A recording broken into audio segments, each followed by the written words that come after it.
Welcome to another session. I hope you are well.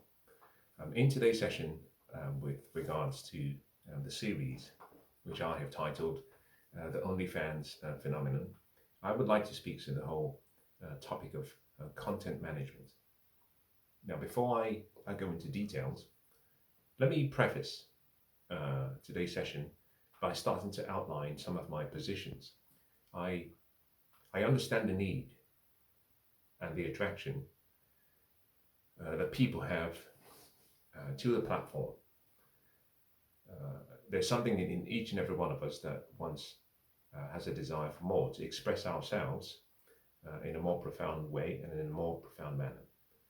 I do not generalize all content creators with regards to this series.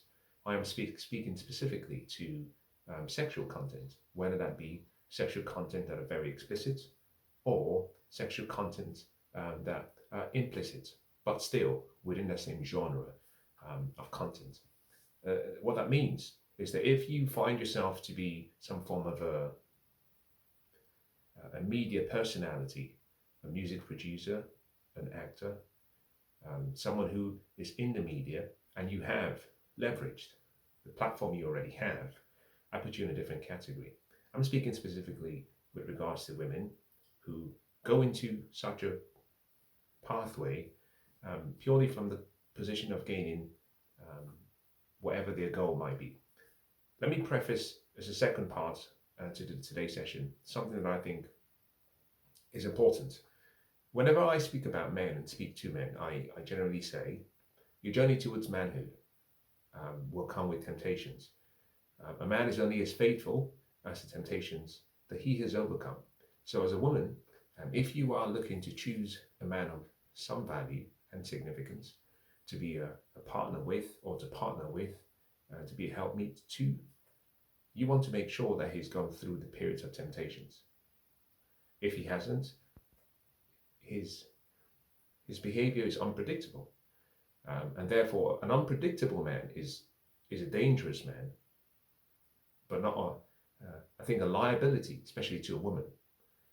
I use three specific temptations that all men will go through.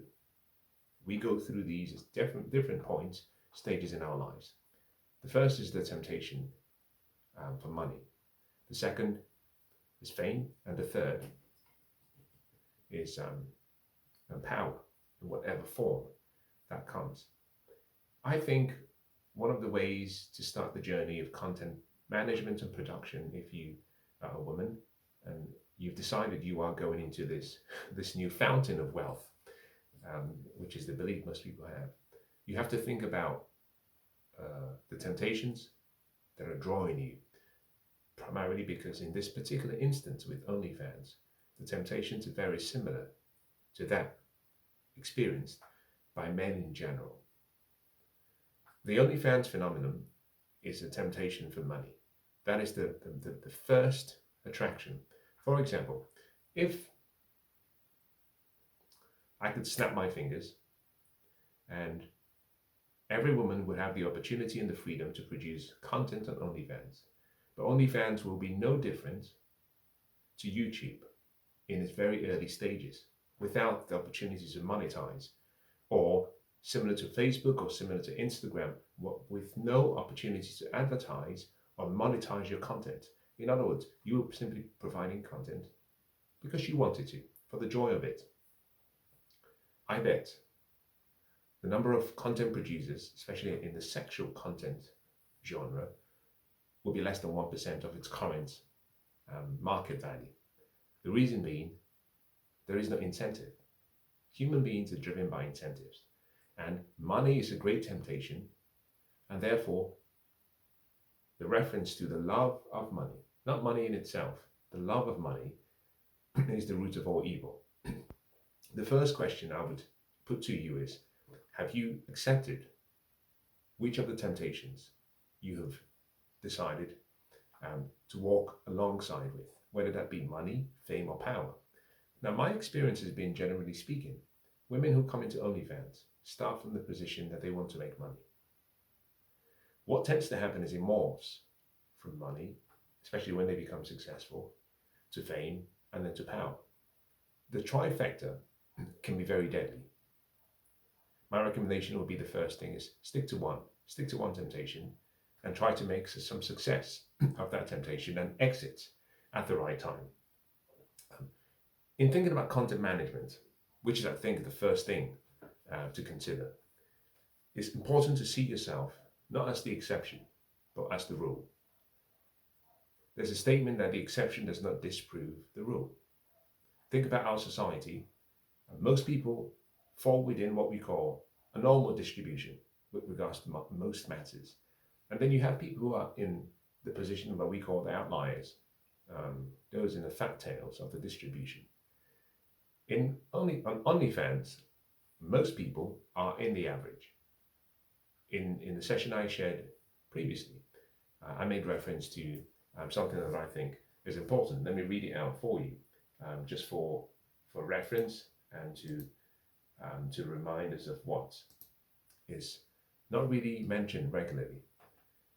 The top creators on the platform, OnlyFans, earn over £83,000 per month. Now, in yesterday's session, I used an example of someone who was making £200,000 per month. But this states the top earners earn about £83,000 per month. But the average content creator earns almost, not equal, but almost £125. So in a whole year, with all the content produced, you're making less than £1,250. Now that is not a lot of money. So if your pursuit is money, one of the ways you can ensure that you maximize and make the best decisions for yourself is to start with the position that you will fall within the average. I hope you can see one of the reasons why I started with this position. What that will cause you to do is to pause, have some humility, and therefore be very selective about the content you share or produce. Now, you might tiptoe your way into the whole process, and as you get feedback, you either scale back or you double down. Most people go in all deep at the start. So, for example, I am familiar with people who've set up their account and they haven't taken the content management process to heart, and they produce so much and they go full explicit. It often starts with the first publication and the second, and there is some interest and there isn't as much traction, and so people ratchet up their explicit content on the basis that that would be what men want. In the session I did previously, I talked about the needs of men.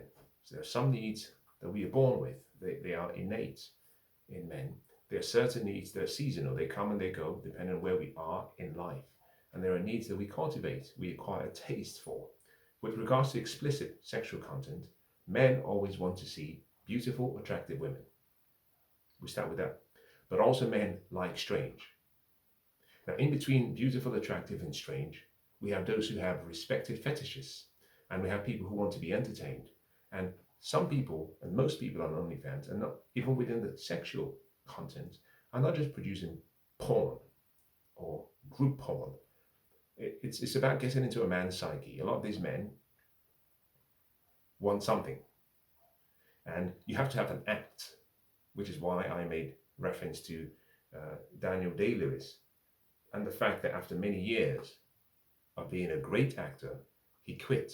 The reason he quit was he realized that he could not continue to live in this conflict in identity. The process of coming back to who he was so taxing on him and on his wife and his family. He was a great phenomenal actor, but the point is, the body keeps the score. The psyche keeps the score. And every time you switch from one identity to another, in the short term, it might seem as though the compensation you're getting by virtue of the money you're receiving will pay itself, and you're in many ways paying your way to Calvary, to use that term. But in the long term, it does affect you. So I would say content management should be the first thing to consider as a woman.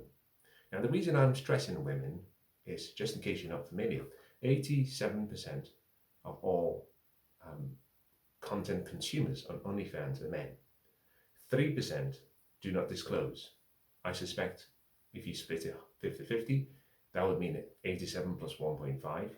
That takes you down to almost 89%. Now, 10% are certainly female. And what this simply means is that you're looking at, if you round up numbers or even round down numbers, it's a 90-10 split, which is very similar to what you see in porn websites. Men are the ones who consume content the most. And what that means is that women are producing content and men are consuming content. But if you begin with a content management process and agree that you will tiptoe your way into the process, don't rush into porn content production before you've seen some reward. You want to see enough.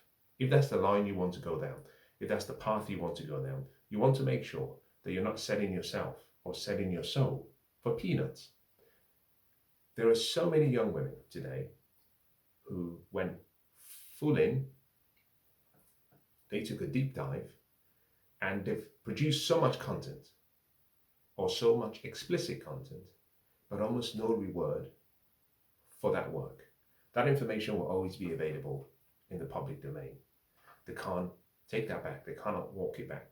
Hence, the position that I take, this is a personal opinion, I would say to young women, I can understand the temptation, but avoid it. There are many more ways for you to earn a living, but avoid it.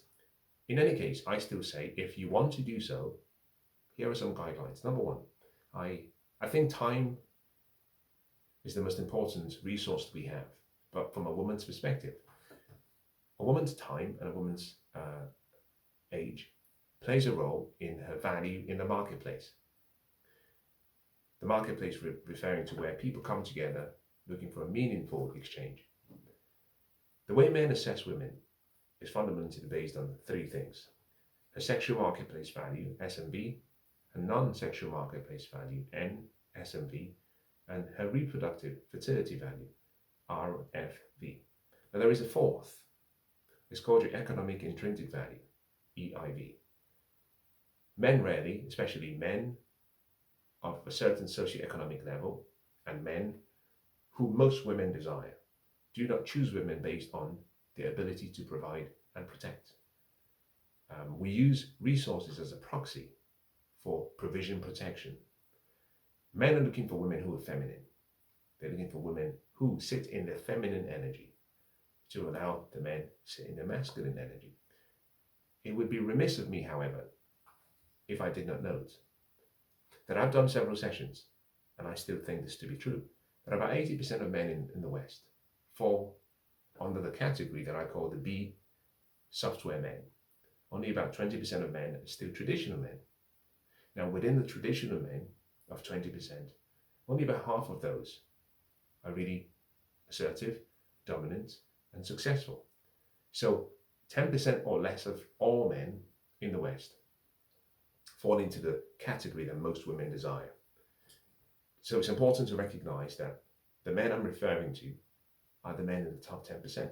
I'm not speaking about all men, which is partly why in the sessions, in the introduction sessions, I made it clear that I disagree with the position that most men are making on a general basis, that women who have content creation via OnlyFans and sexual content will not be desirable to men. That is a false position. If 80% of the population of men are what I call beta males, or men who were raised in the feminine software, men who were raised either without fathers or with soft fathers in the house, and therefore never really embraced masculinity or their manhood, these men are looking for partners. I have met, and this is perhaps something that is not emphasized as much, in my interactions socially, and in my interactions when I'm out and about with people, whether that be leisure or we just going out and having a good time with loved ones and friends. In 9 out of 10 times, I meet men who say that they are looking for a 50-50 relationship. That accords with my 80-20 split. I also meet women who make it clear that they are looking for a 50-50 relationship. They're looking for a partner. They're not looking for leadership. They're not looking for the traditional gender roles. They want the modern dating experience. They are looking for modern relationships. So the whole idea that if you have an OnlyFans account, suddenly that puts you in this crap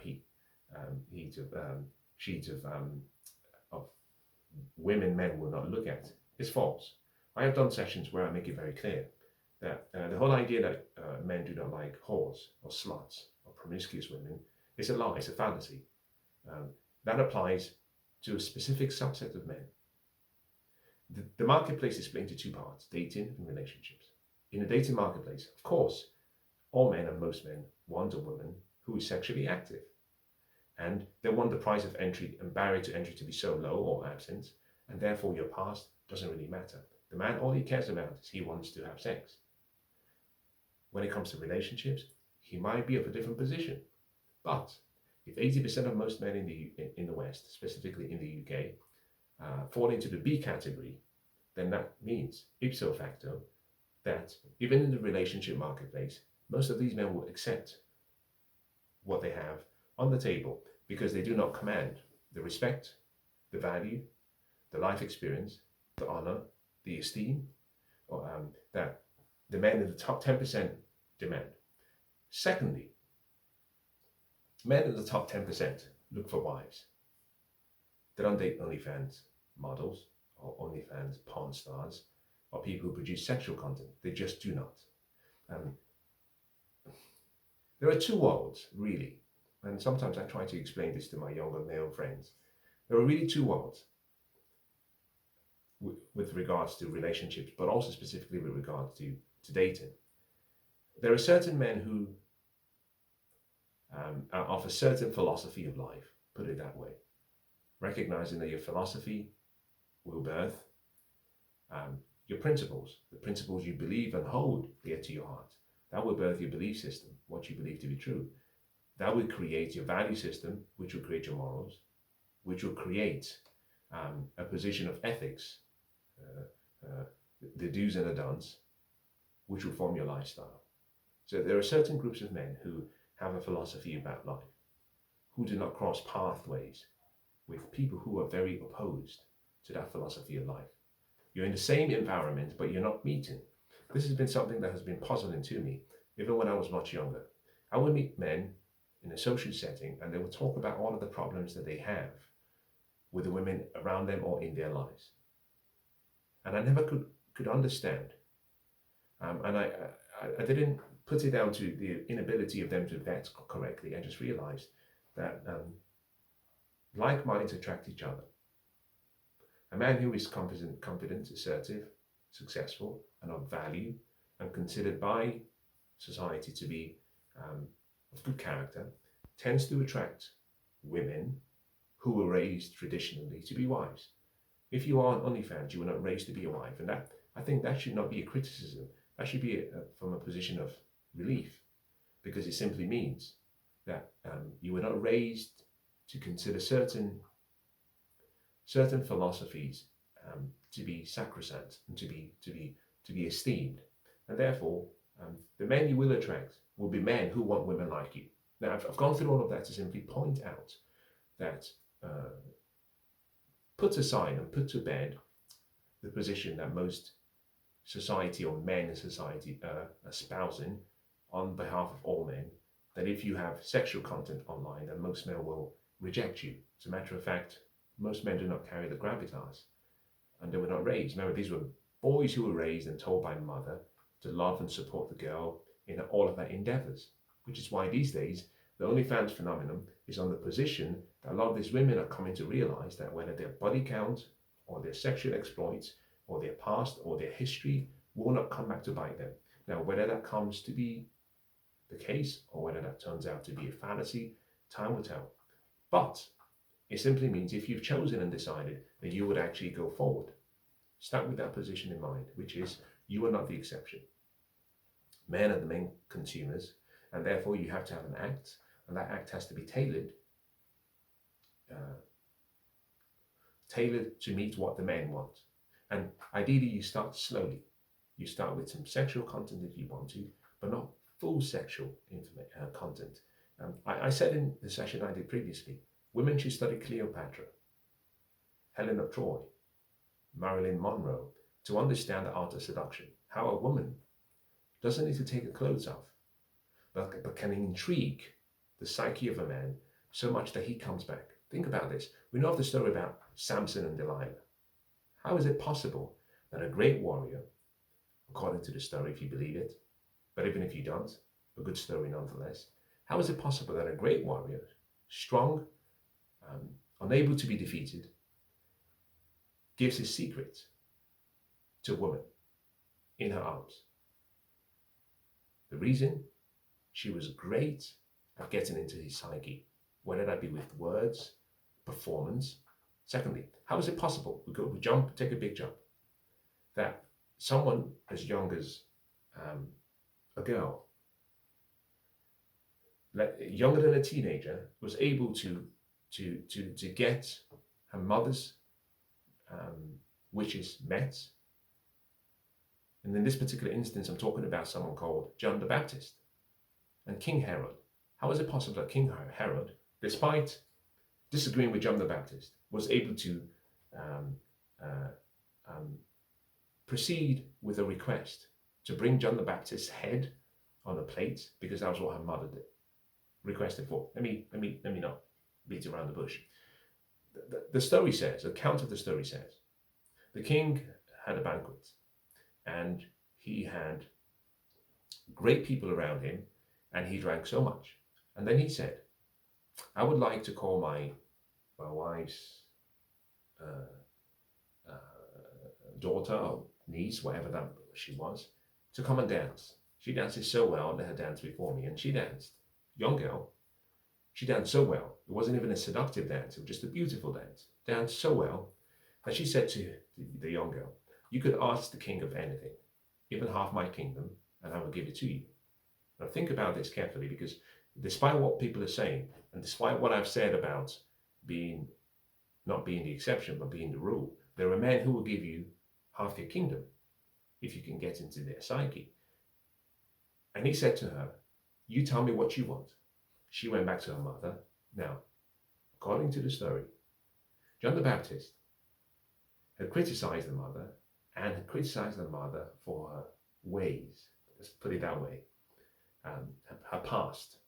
And there was this animosity between both. So the mother said to the daughter, go back and tell the king that what you want is the head of John the Baptist on a platter.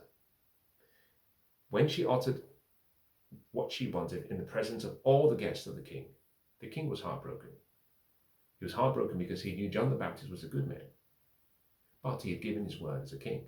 So off he sent his men, and in came the head of John the Baptist on a platter.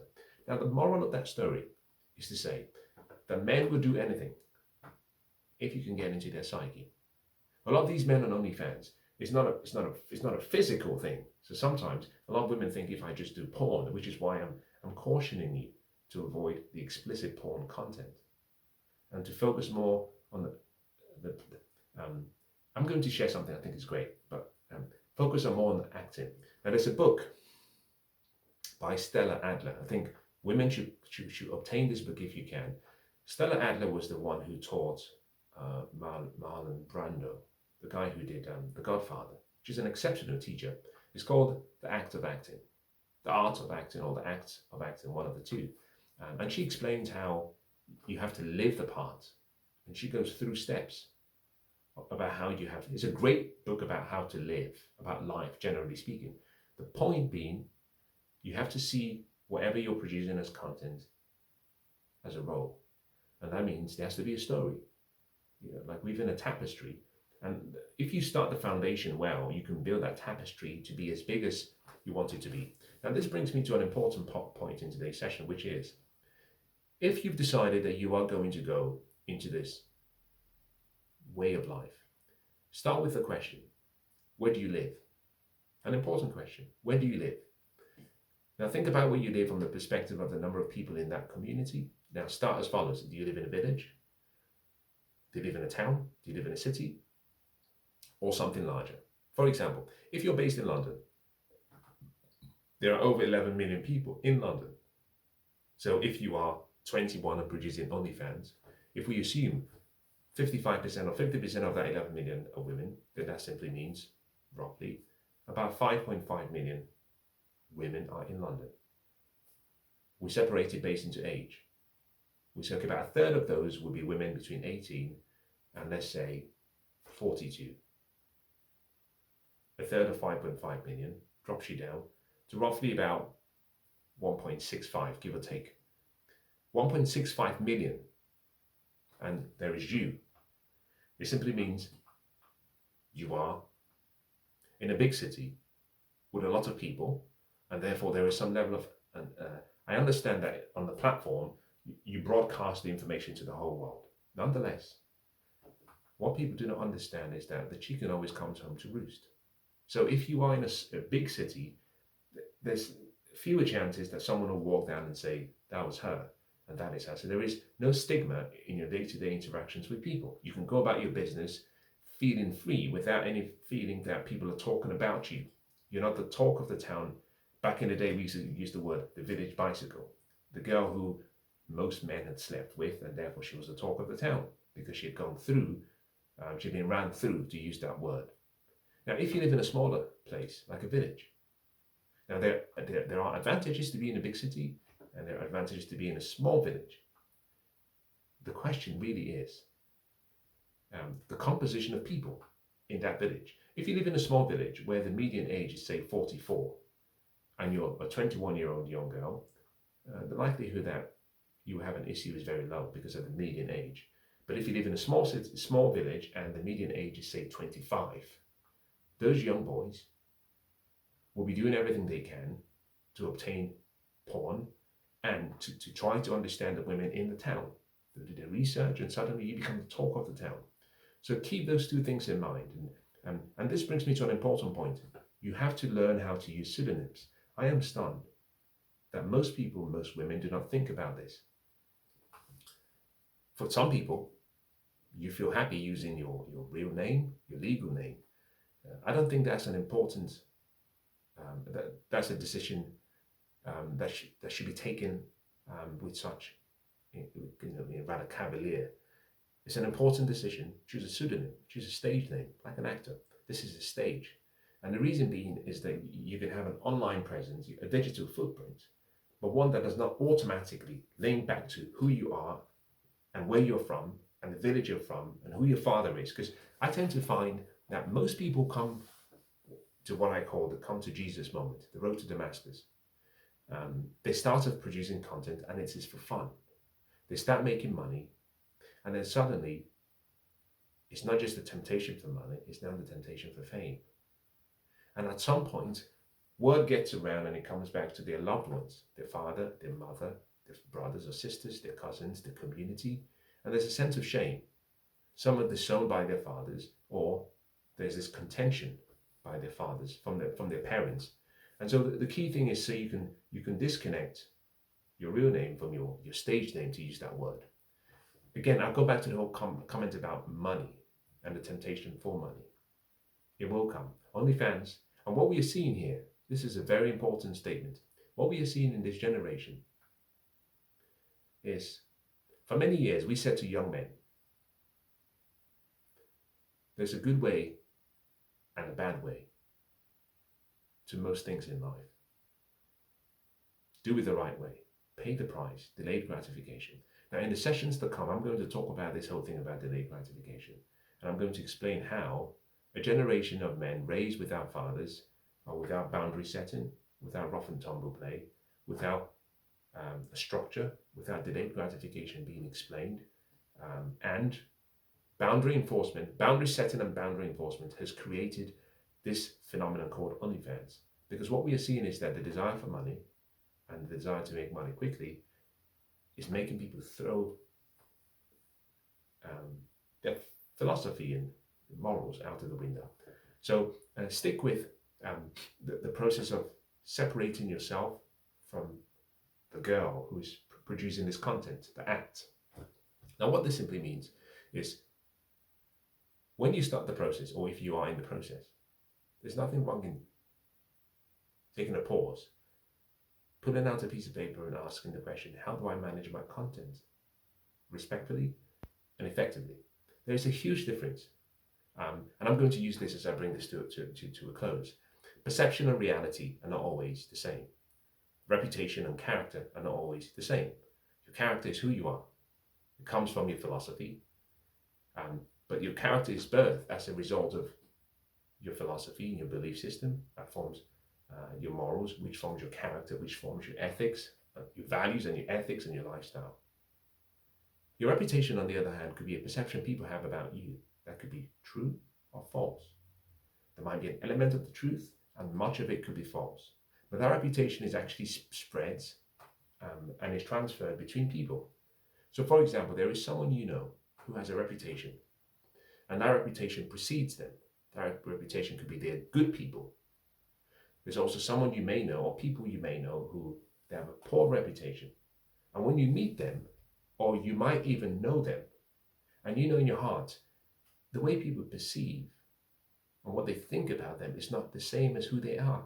You might be saying, I know him, I know her. This is a person of good character. But there have been lies that have been told, and therefore there is a reputation that exists about the person. And they're not the same. Reality and perception are important things to consider. Whenever you move into OnlyFans, you'll be creating a reputation. And there'll be a perception. The perception may not be completely true. You might be a perfectly lovely girl, but the fact you are on OnlyFans, and I think we've done a disservice to young women in using the word OnlyFans, or allowing them to use the word OnlyFans. Some of them even call themselves, I am an OnlyFans model. I think those softer words have encouraged most women into considering that pathway of life, not to have any downfalls and not to have or come with any trade-offs.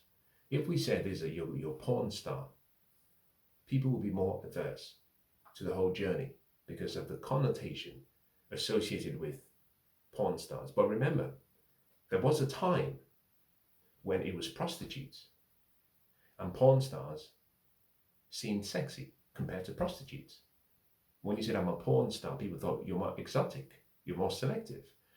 Maybe there's an organization, they do tests, which is true. So your sexual partners are known. You do tests. You make sure that your sexual partners are tested and that all of you are clean. So though you might be professionally working and being paid and taking the sexual risks seriously, you were called a porn star because you were acting in an explicit content form, but you were paid for it and you were a superstar. A prostitute, on the other hand, were for those who perhaps didn't have any selectivity. There were no barriers to entry. You paid her and she did the deed. She didn't care who you were, where you were from, what you had. She just took the cash. I look back in time and say, well, I remember when prostitutes had a negative connotation. And then there was a time when porn stars didn't have as much of a connotation because it was a new word. Words have meanings, and new words are created, and they create an illusion. I believe at some point the word OnlyFans will be just as similar to porn stars and to prostitutes. And there will be another word that comes up. It's the same manner in which we hear of the word influencers. And there's a positive connotation to the word because to influence has a positive regard. It means to be a leader, to be someone who has the ability to affect people in a positive way. We don't associate negativity with influencers. And so far, currently in this market, we do not associate negativity with OnlyFans. The OnlyFans makes it seem, I'm a model on OnlyFans. I'm an OnlyFans entrepreneur because money has been made and the connotation or the negativity associated with the word is still very little. So I would simply say, think about content management and your reputation. Whatever it will be, you have to manage it. Now, the point of this is, although I talked about the quality of content you produce, it's important to recognize that whether you're simply producing feet photographs or nail photographs and non-explicit sexual content photographs, and let's assume you are not producing any form of bearing everything to the world in terms of your private parts, the perception people will have if they see photographs of sexy, raunchy photographs of you will be that at some point, somehow, that there are some clients that are receiving, let's say, an explicit content from you for which you're performing acts on them. And that's the perception. Men associate sexuality either in a positive way or in a negative way. As a matter of fact, let me say this to you. I started by talking about how a man judges your value in the marketplace. SMV, NSMV, RFV. Your economic intrinsic value. If money is your motivation for OnlyFans, understand that the men you desire and want, and remember, women date horizontally and upwards from a socioeconomic perspective. The reference is hypergamy and isogamy.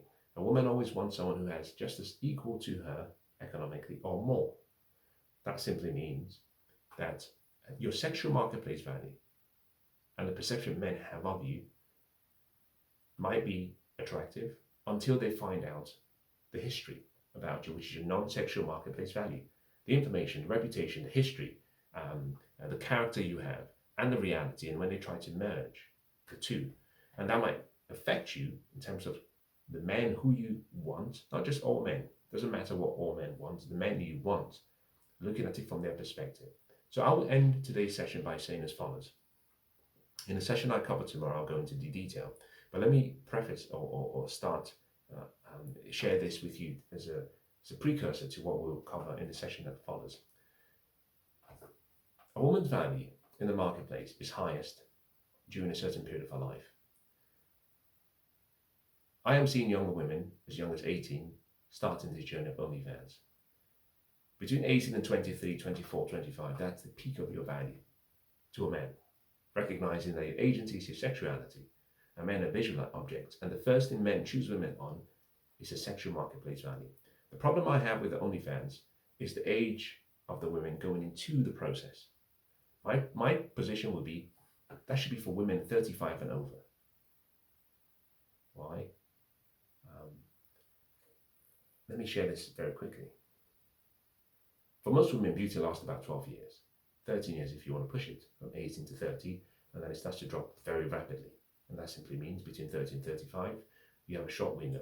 When you get to 35, you come into what we call geriatric pregnancy, and at that point it's high risk. And for most men, a woman's value is the least from 35 and over. And you're going to have to come into tomorrow's session where I expand on this a little bit more because it will make sense. But I would say this, the younger you are, the less you want to provide explicit content. The older you are, especially women who are 35 and over, or women who do not want to have kids and who do not want to be married, the less important it is for you because it doesn't affect your value in the marketplace from a man's perspective. Now, I hope today's session has been of some value.